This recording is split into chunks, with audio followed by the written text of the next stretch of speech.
All right, Dakota, you just tell us when we're live. We're live. Hello, everyone. This is Keith with the Farm to Table Direct Show, and tonight we are going to be talking about starting seeds indoors successfully. And we've got a special guest here with us tonight, which is Leah Cresswell. Now, we spoke to Leah before at the OKIE Homestead EXPO, and so we kind of got to know her there. But if anybody out there knows her channel, then you know she knows what she's talking about. She's gotten her hands dirty on more than one occasion trying to figure all of this stuff out. And so we just want to welcome Leah to the Farm to Table Direct Show. And I guess I ought to mention that my brother Ryan is not going to be in studio with us tonight, but we do have him on the cab. He's actually on the cab cam. Yeah, he's on the cab cam, but he's not really got a camera that we can see right now. Little technical difficulties, but anyway, we're going to push on through this, and he'll be on the phone with us tonight. So, Leah, tell us just a little bit about yourself. And I mean, one of the things that I like to talk about, I like your story about homestead in a box. Well, it's funny you should mention that because my box is no longer. It's starting to not look like a box anymore. It's starting to look more like a house. But my name is Leah Cresswell. I live in Spiro, Oklahoma. My husband Tree and I, we run and operate an 8-acre homestead there. Basically, we raise and grow the majority of what we consume. We just buy our necessities, things like that from the store. But between all of the animals and the gardens, you know, we pretty much do it all ourselves. So, right. And so, now your name is Homestead in a Box. Where can people find you? Just to start off with, you know, I know that you've got a lot of content that's out there. Okay, so you can find me at YouTube at Homestead in a Box. I'm on Instagram. I'm on Facebook. Now on TikTok. I mean, I don't really. I'm learning TikTok. Okay, right. But so don't go there if you're looking for great content. Just go to YouTube, Instagram, Facebook, places like that. That's where you can find me. And I have a website. It's www.homesteadinaboxok.com. Don't forget the OK, as in Oklahoma. OK. Oklahoma, yes. Okay. Yes. Okay. So, man, one of the things that I remember is I picked up on just how much heart that you actually have for, you know, what you do and the love for the animals. I'll never forget the pigs. Tina and Tammy. Yeah, Tina and Tammy. And but I also picked up on this guide. And by the way, this is what we're going to be talking about here tonight is Leah's new guide, which is called The Ultimate Guide to Starting Seeds at Home with Success, Indoors at Home with Success. And she graciously gave us a copy, and we were able to read through it and kind of get an understanding of what it was about and everything. And I just have to be honest with you. I thought, oh, what do you just throw a bunch of seeds in the, you know, in some trays and put some water on it, man, that thing will grow, right? Yeah. So, but that's not exactly it. And so I'm just going to start off here by tell us, you know, a little bit, just kind of outline what starting seeds indoor and like why would you do that as opposed to buying seedlings or the other. Okay. So I wish I had like this romantic story to tell you that, oh, I start seeds at home for all of these nice, pretty reasons, but I mainly start seeds at home because it's more affordable to start seeds at home. Whenever we decided we were going to start growing our own food, I knew that I wanted to grow food for other people. And if you've been to any local big box store lately, you know that, you know, one transplant is $1.97, $1.98, $2.98, depending on what you're growing. And I knew that if I wanted to keep it affordable and for me to be able to make a little money by growing food for other people, that I had to start seeds at home and indoors. Because in one seed pack, it costs you $1.96 that come with, you know, 40 to 50 seeds in that one seed pack. And seeds want to grow, and so I learned really quick that seeds wanted to grow. I kind of have a similar story to you. Whenever I first had no clue about gardening, I was telling Tree, I was like, you just put the seeds in the ground and they grow. It's going to be fine. And he was like, okay, and I've come a long way since then, but I knew that if I wanted to grow the amount of food that I wanted to grow and to keep it affordable, because that's one thing I really just talk about is affordable gardening.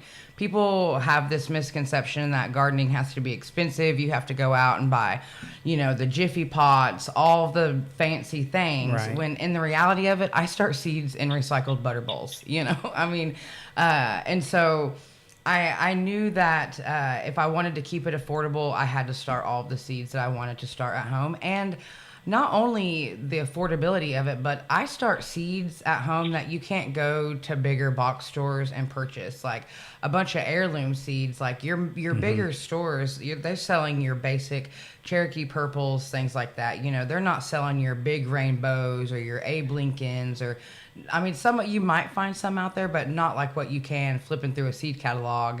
And you see black cherry tomatoes and tomatoes that are shaped like pears, you don't see that in the store. So it opened up a whole nother world for me of things that I could be able to grow that I couldn't go out to bigger box stores and just be able to buy. So it's kind of a win-win. I save money and I can grow things that you cannot go to a grocery store and pick up and take home. Some huge cucumbers and melons and things like that I've never even seen in a grocery store, but when you're flipping through a seed catalog, it's like, oh wow, I can grow these. And so Right. And of course you're always paying attention to your particular zone, right? Does that matter? Okay, so there's like this huge controversial thing out there in the world as if your zone matters. Your zone literally is just the hardiness level of your ground. Okay, people in Washington are in zone B, 7B, and we're in zone 7B. We are not growing the same things at the same time. Wait. Washington State? Washington State, like is 7B. Yeah, and we're 7B. Well, Is that what don't you're exactly quote me on Washington State, but like if you pull up general. Yeah, in general. I gotcha. Well, I have friends that are over on that side of the United States, and they are in the same grow zone as I am, but they're not starting things whenever I start because the weather, your frost dates is the most important thing when it comes to starting seeds and growing a garden. Your hardiness zone, it's going to tell you, like, whenever you're buying trees, like citrus trees and things like that, it's going to say these are good up to zone, hardiness up to zone, whatever. Okay. And so that's whenever your zone is really important, is whenever you're picking things out like that. But as far as like your just basic backyard garden, everybody gets it confused, and your zone is totally irrelevant. What you need to know is your first frost date and your last frost date. And once you have those two dates pinned down, you can plan a garden for anybody. Those dates, your last estimated frost and your first estimated frost. And here in Oklahoma, we have an over 200-day grow season, so we have an extremely long grow period. So, grow zone, not necessarily important as it is to know when your first frost is. And you can find that by simply typing it into Google. You can go to the Farmer's Almanac, anywhere like that, and it'll give it to you. I've heard you say that before about predicting when the frost was going to end, whether it's going to be late, whether it's going to be early. Somewhere I picked up on that from you. And I want to know, how accurate has that been for you so far? In the last 3 years, it hasn't. Okay. In the last 3 years, our last estimated frost, like if you Google it right now, because I'm kind of in the cup over there in Spiro, it says it's April 1st to April 11th. And I've documented the weather for the last 3 years since living here. Okay. And I have started my gardens like right now I'm planting onions. Everyone has hollered the blackberry frost, and the last 2 years, for a fact, we have not had a blackberry frost here where we live. Last year, Tree came home around Mother's Day, and he was like, this is normally when people are planting their garden, and I was harvesting squash because I just took the chance last year, and I was like, well, if a late frost comes, then okay, I'm willing to take the chance. It'll wipe it out, but no frost ever came. And so would you stagger your planting let's say you had squash that you planted early because you didn't believe that the frost was going to hang around as long, and then plant another one a little bit later in case you got a frost? How would that work out? So I succession sow throughout the season. Right. It's something I would like to get a little bit better at, but it's something I do know how to do. And so what I did last year is I started some zucchini and yellow squash seeds in my house, and they don't have to be very big to put out. And I was like, okay, in March, I was like, okay, I'm going to try it. You know, I put them out in the end of March, and they were fine. I think 1 or 2 nights it got really cold, and I was like, oh, maybe I should go put something over them. And I think I put like a plastic tub over them or something 1 or 2 nights just to be on the safe side. Right. But if those would have died, it's a zucchini and a squash. I mean, you grow those in 65 days. I had a whole seed pack, so I was willing to go and direct sow them after the last frost would have came.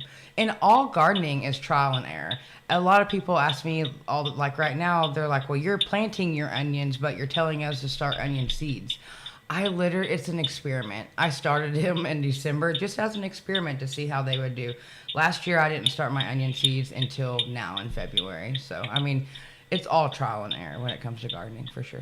So we're going to back up a little bit. Okay. And we're going to talk about the timing of growing your seeds indoors, planting your seeds, starting the germination process. When is the right time to do that? It's like the number one asked question. It has to be, because it was like my number one. It is. And when I first started gardening, it was my number one question that I would ask other people. I have a couple people that have just been wonderful garden mentors to me. And I remember reaching out to one of the girls, and I was like, okay, our lights just went out. yeah. I was just telling Leah earlier. Things happen. So anyway, go ahead, Leah, and bro, carry on the conversation. I'm going to go see if I can fix the lights. Okay, will do. I hope you can hear me fine, Leah? I can hear you. Okay, great. Yeah, just go. I was going to say, go ahead. I guess finish up that question that he had asked you. Oh gosh, tell me what it was. Oh, you'd reached out to a neighbor or somebody else that you knew. The grow dates, your grow dates. Yeah, when to start plants. So it is the number one question I get asked. I had reached out to somebody and I was like, hey, when do you recommend starting? And her response left me a little bit like unhappy. She was like, well, I can't really give you that answer. And my answer is kind of the same. It's really hard to give people a specific answer of when you should start seeds, because we all live, like you live in Van Buren, I live over here. Like you're going to start your seeds a little later than what I'm going to start my seeds. You know, I'm a little bit south, you know.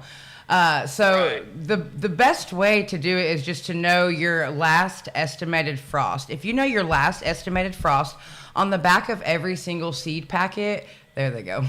On the back of every single seed packet, it'll tell you whether you should start these seeds how many weeks indoors before your frost. Like all of your tomatoes and your peppers and things like that, it's going to say on the back of your seed packet, start indoors 6 to 8 weeks before last estimated frost. And so for me, I need to get my seeds started. This week, this week is when, and the second into the third week of February is whenever I pretty much, by the end of February, I have all of my seeds started for my whole entire garden. This week I'll be starting all of my tomatoes, my peppers, my eggplants, things like that. And then after your peppers and your tomatoes, I mean, some people will start seeds indoors, like when it comes to like their melons and squash and things like that. But a lot of people just direct sow those in the ground. So, but as far as what you're starting indoors, about 6 to 8 weeks for your basic average backyard small garden with just your peppers, tomatoes, things like that. Those things you start 6 to 8 weeks before your last estimated frost. Now, whenever you when you garden, do you just go straight to the ground with everything, or do you do some things like in container or? So a little bit of everything, because I have a platform where people people cannot row crop garden, or people are in small spaces, or they're living in town and all they have is a flower bed to work with, so I try to garden in all sorts of ways. Last year I did in ground, above ground, container gardening. I mean, I garden pretty much any way that you could possibly think to garden. I grew potatoes in trash bags last year, so. Right. Yeah, I've heard of that technique, and I think it did well for you. It did. I'm really excited to do it again this year. Okay, so there was a thing called a seed starting station. Yes. And I guess it's some kind of a setup to where you just got everything. Does that mean like it's where you're putting everything? I mean, like all your seed trays are on this station, or is that just where you were doing the work? I do the work wherever you have space to do the work. Some days it looks like you're doing it on the kitchen counter. Sometimes you're outside doing it. I mean, so seeding trays, I do that wherever it's convenient. A seed starting station, I guess what I would consider is like where my seeds are started. Like what that looks like for us is we just have a metal rack, like from Sam's or something like that, that has several different shelves. We have grow lights strapped to each shelf. And then and I'm just sticking them on the shelves. They're growing. We're raising them up or lowering the lights one. But it's real simple. And it doesn't have to be hard. A girlfriend of mine recently just went and bought a shoe rack that just holds shoes, and she started her seeds on a shoe rack. Just anything that can hold whatever you're starting your seeds in, and that you can put a light on. I mean, you don't have to have anything. You can have a south-facing window to start seeds in if that's all you have. You can have. I know. Been several years ago, but we started seeds. We used the old cardboard milk crates or egg crates, rather, like the little egg crates. We started in that in a windowsill. Yeah. And people do that. You can start seeds in pretty much anything. Like I said earlier, a lot of people think you have to run out and go grab all that expensive stuff that you see on the end caps, and you do not. 2-3 years ago, I caught Sterilite containers on sale at Walmart, and I mass germinate a lot of my things, like my tomatoes and peppers and stuff. And I will start seeds in Sterilite containers. I mean, you don't have to have expensive things to start seeds. That's one of the things that I appreciated about your guide, Leah, is that you did a really good job of saying, hey, you know what, you don't have to spend a fortune to do this, and you even give resources as to where they can pick this up, and so choosing seeds, how do you decide which seed to start indoors versus those that you plant directly into the ground? That was one of the things that. So your seed packet will tell you, on the back, it'll give you a recommendation, Some seed packs will say, better transplanted directly sown into the ground. Some will say better if they're started indoors so many weeks earlier. For me, it's real. I mean, for the most part, my tomatoes, my peppers, my eggplants, things like that, I start those inside. All of my squashes, watermelons, corn, green beans, peas, things like that, I just directly sow them into the ground. Those things don't take very long to germinate. And some things like watermelons, things like that, they actually don't like their root system to be disturbed. So if you're starting those in the house, you should start those in a biodegradable pot that you can just set in the ground. So that's the primary reason that you would go directly to the ground, is because some don't like to be disturbed. Yeah, the root system doesn't like to be disturbed. Yeah. Okay. And you can grow, honestly, like I was saying earlier with the squash and zucchini that I had started indoors. The ones that I just directly sowed into the ground after the last estimated frost, those were stronger, healthier, and they put off more plants, It's almost like those seeds know they're tucked into that cozy soil where they're supposed to be, and it's like they just grow stronger versus something that you start indoors under a grow light, and then you move out afterwards. I mean, it's wild, but last year it really did show me that, if you just do, everything has its course. Nature has its, everything in nature has it the way that it's supposed to be. And seeds really want to grow. I mean, food wants to grow, and so. So one of the things that we also picked up on is seeds want to grow. They do. You know, and I remember kind of, and I'm paraphrasing because I don't have it right here in front of me, unfortunately. But you used to think, well, why did people say that? Of course they want to grow, duh. But you went on and expounded on that. Can you elaborate on that just a little bit? Yeah. So I mean, you seeds are tiny little seeds, and you think that, you know, I mean, speaking from my own experience, I was like, I am going to totally fail at this. You know, these little bitty tiny things are depending on me, you know. And I totally just let me just tell you guys something. When I was reading this, I picked up on it. It's the Tammy and Tina story, but it's with seeds this time. Okay. Inside of her guide, she called them baby seeds. They are baby seeds. And she takes care of them like they're just little tiny babies. I do. Well, they are. That was so cool. They are. They want to grow. If you give them, they're just like a baby. If you give them everything they need light, they need water, they need tender, loving care, you know. Whenever they sprout, we tell them happy birthday, you know, like, welcome to the world, little friends, you know. Oh like, my we're gosh. so glad you're here. So Leah, I'm sorry. I don't want to go off too far on a side thing, but I've seen this more than once. And it was some kind of experiment that they did. They put rice in this jar and rice in this jar. One was a hate jar, one was a love jar, and the one with the hate jar turned like black and It's a yuck real thing. And I'm like, what? Yeah, it's a real thing. You should speak wonderful things. I talk to my plants. I thank them. I mean, plants are. Here's the reality of it. They're living things. Right. You know, I mean, they really are living. You've seen the things where people hook the electrodes up to them and catch the sound wavelengths off the plants. And they've had plants where they've played wonderful music to, and then plants where they've played like music Right, to, and yeah. same thing concept with the rice, you know. So Right. This gets into frequencies and all of that kind of stuff, right? It does. Okay. Now, that was not in her guide, but you got it right here for the first time Yeah. from Leah about talking very nice to your plants, because that should. really works. You really should. And talk really nice to yourself, because whenever I first started, I thought this was going to be the most daunting thing. And I allowed the thought of failing to stop me from the first time, you know. Because I automatically thought, like, these things are so tiny. And you hear people say all the time, starting seeds at home is hard. It's hard. That's why I don't do it. It's hard, you know. It's really not hard. I mean, it's not. You give them some water, some light, some tender love and care, and they're going to give you, you know, harvest. They're going to give you food.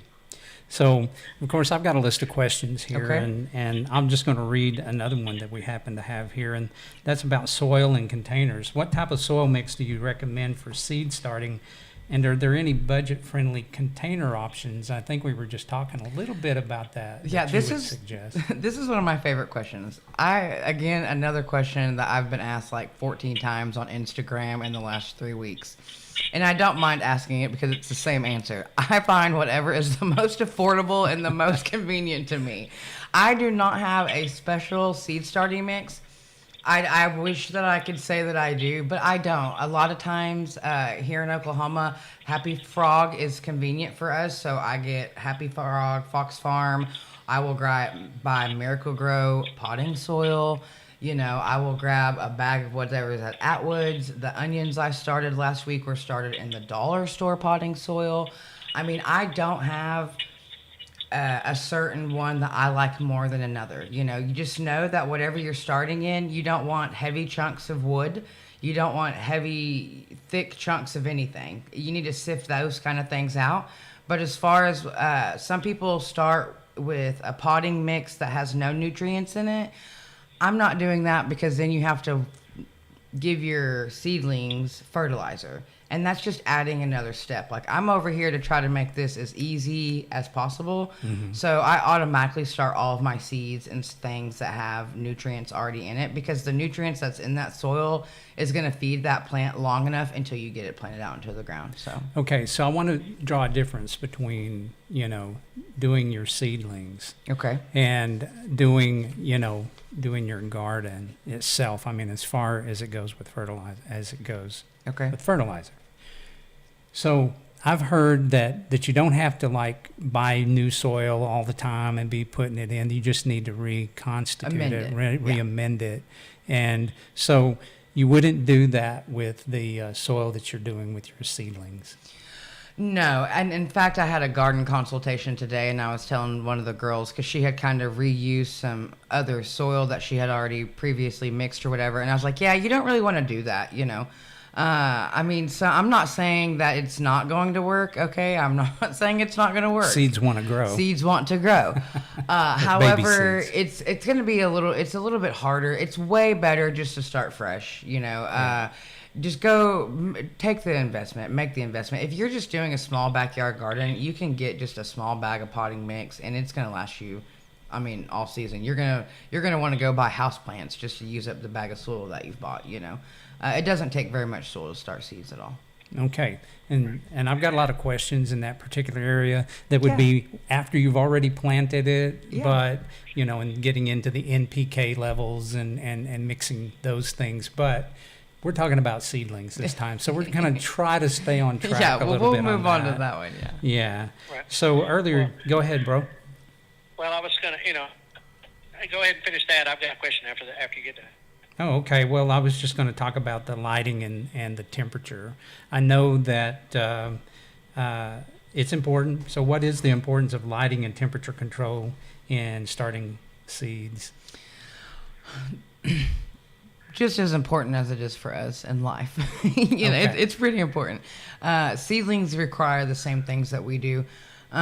You can go overboard, and you can spend a lot of money on grow lights and all the things, or you can just keep it pretty low key. You can grow with just T5 shop lights from Amazon for $12.98. You can use just the strip lights that go under your cabinets, and you can use those to grow food too. If you have a good south facing window, like Ryan mentioned earlier, you don't even need grow lights. Right. I will say though, for me personally, everybody is completely different. What works for me may not work for you, and that's just life. That's the garden and all aspects of it. But I highly recommend a grow light. I feel like you have more likely to have more success because you're controlling the light. Like right now, we don't have a lot of daytime light hours. And even though we're gaining more, but if you're wanting to get a jump start on those seeds indoors, you're jump starting that for a reason, And so having just affordable Amazon, or Walmart, whatever, just wherever you can buy a shop light at, I highly recommend having a light. It's super important. And another thing a lot of people get caught up on is how many hours a day should my lights be on? For me, I always tell people how many hours a day is there of daylight? I wake up, I flip my lights on, I turn my lights off when I go to bed. I wake up when the sun's up, I go to bed when the sun goes down. And so I leave my seedlings there. Temperature wise, so it's going to depend on what you're growing. You have to think about, like my tomatoes and peppers, I put them on seed mats because they like warm. They're a warm weather crop. So they want warm temperatures to germinate. Things like my cabbage, my broccoli, my kale. I just started a ton of kale and lettuce and stuff.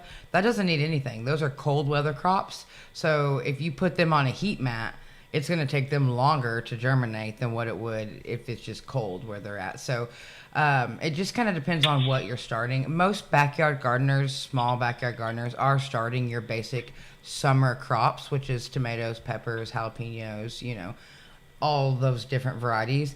And